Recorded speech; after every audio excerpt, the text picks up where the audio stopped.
স্বরূপনগর থানার ঘাটে ব্রিজ জল্পনার অবসান।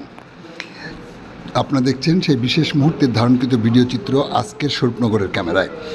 14ই আগস্ট সকালে IWAI এর প্রতিনিধি দল স্বরূপনগরে পৌঁছালেন। স্বরূপনগর খদ্দর-সিং বাঁধ সংলগ্ন ইসামতির পাড়ে বিগত লোকসভা নির্বাচনের আগে ভারতীয় জনতা পার্টির প্রার্থী তথা সাবেক জাহাজ প্রতিমন্ত্রী শান্তনু ঠাকুর স্বরূপনগরবাসীর দাবি মেনে নিয়ে প্রতিশ্রুতি দিয়েছিলেন স্বরূপনগর সদর ও বারঘড়িয়ার মধ্যে ইসামতির উপর যে বাঁশের সেতু আছে সেখানে তিনি যোগাযোগের উন্নয়ন ঘটাতে ব্রিজ করে দেবেন। সেই মতো লোকসভা নির্বাচনের স্বরূপনগর তথা লোকসভা কেন্দ্রে তিনি আবারও জয়ী হন। এবার তার প্রতিশ্রুতি পূরণে বদ্ধপরিকর। ইতিমধ্যেই ব্রিজ নির্মাণের সকল প্রকার কার্যকলাপ শেষ হয়েছে।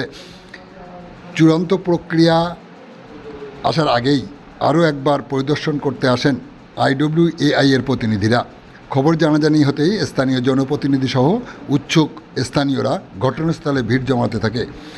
এবার তবে কি স্বপ্ন পূরণের বাস্তবতা লাভ করতে চলেছে স্বরূপনগরবাসী? আসলে কি স্বরূপনগরে ইসামতির উপর বাঁশের সেতুর পরিবর্তে এবার কংক্রিটের ব্রিজ পেতে চলেছে স্বরূপনগর? প্রতিনিধিদের বক্তব্য অনুযায়ী আগামী সপ্তাহের মধ্যেই নতুন ব্রিজের কাজে হাত দেবে ঠিকাদার সংস্থা।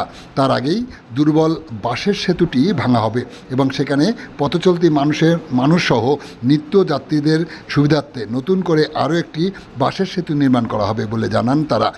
নতুন ব্রিজের কাজ শেষ হলেই এই কাঠের সেতুটি সেখান থেকে তুলে ফেলা হবে। আসুন দেখি IWAI এর প্রতিনিধি দলের এলাকা পরিদর্শনের বিশেষ কিছু মুহূর্তের ধারণকৃত ভিডিও চিত্র আজকের স্বরূপনগরের ক্যামেরায়। আমাদের সাথে থাকুন আর দেখতে থাকুন। ভালো লাগলে চ্যানেলটি সাবস্ক্রাইব করে সাথে থাকুন।